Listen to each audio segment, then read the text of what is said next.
It's a hell of a thing to bear that kind of responsibility. It takes a person out of the ordinary. It takes them out of themselves. But there's deep meaning to be had in it, and there isn't anything better that you can do. There's this old idea that you go into the abyss. It's an idea that you can gaze into the abyss. You gaze long, and what you find in the abyss is a monster. That's the dragon at the bottom of the abyss, let's say. That's Satan himself, for that matter.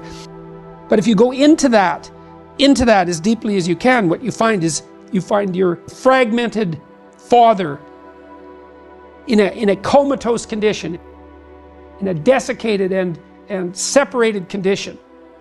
And then you revivify that. Well, what does that mean? It means something. It means that if you look in the darkness, you find the light. That's one thing it means. And that the light really stands out against the darkness, but that the light is to be found in the darkness. So that's a very interesting thing. That's a quest narrative. But it means more than that. It means something fundamental. So we know, for example, that if you take yourself out of your current state of predictability and safety, and you put yourself in a new situation, you'll learn, right? You'll incorporate new information. So that's a cognitive issue. But that isn't all that happens. What happens is that new genes turn on within you and code for the production of new proteins. And that happens neurologically. New parts of you turn on. And so the idea is that if you can move yourself out into the world and push yourself out against a maximum array of challenges, more and more of you turns on. And then the question would be, well, what would you be if all of you that could be turned on was turned on? And the answer would be, you would be the resurrection of the ancestral father. That's what you would be. And so that's why Christ says, I am the way and the truth and the life, and no one comes to the Father except through me. What that means is that if you take on the unbearable burden of being voluntarily, then that transforms you into the ancestral father. And that's true.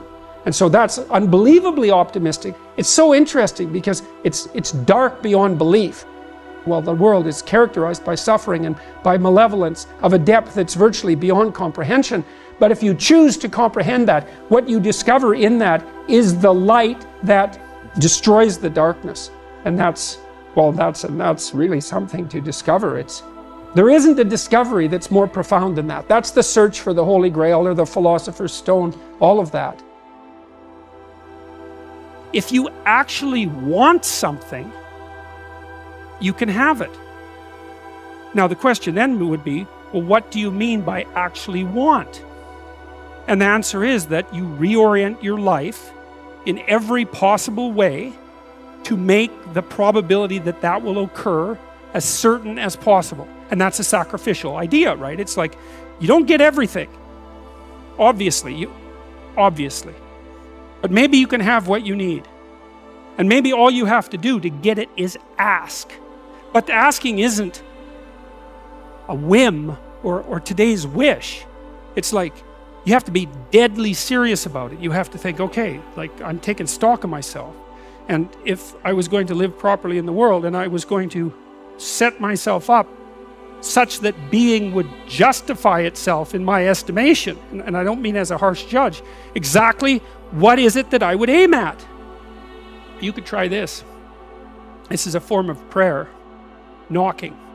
Sit on your bed one day and ask yourself, what remarkably stupid things am I doing on a regular basis to absolutely screw up my life? And if you actually ask that question, but you have to want to know the answer, right? Because that's actually what asking the question means. It doesn't mean just mouthing the words. It means you have to decide that you want to know. You'll figure that's out so fast it'll make your hair curl. You're perfectly capable of thinking. God only knows how. You're perfectly capable of immense feats of imagination and dream and fantasies. God only knows how you do all of that. What would happen if you consulted yourself about the best possible outcome for you? You might get an answer. In order for us to set things right, we have to understand that we have to take on that burden of ultimate responsibility. Not only as if it's ours, which it is, but as if there isn't anything better that we could do. And you have an ethical obligation to lift the heaviest load you can possibly conceive of. And that's the primary call to adventure in life.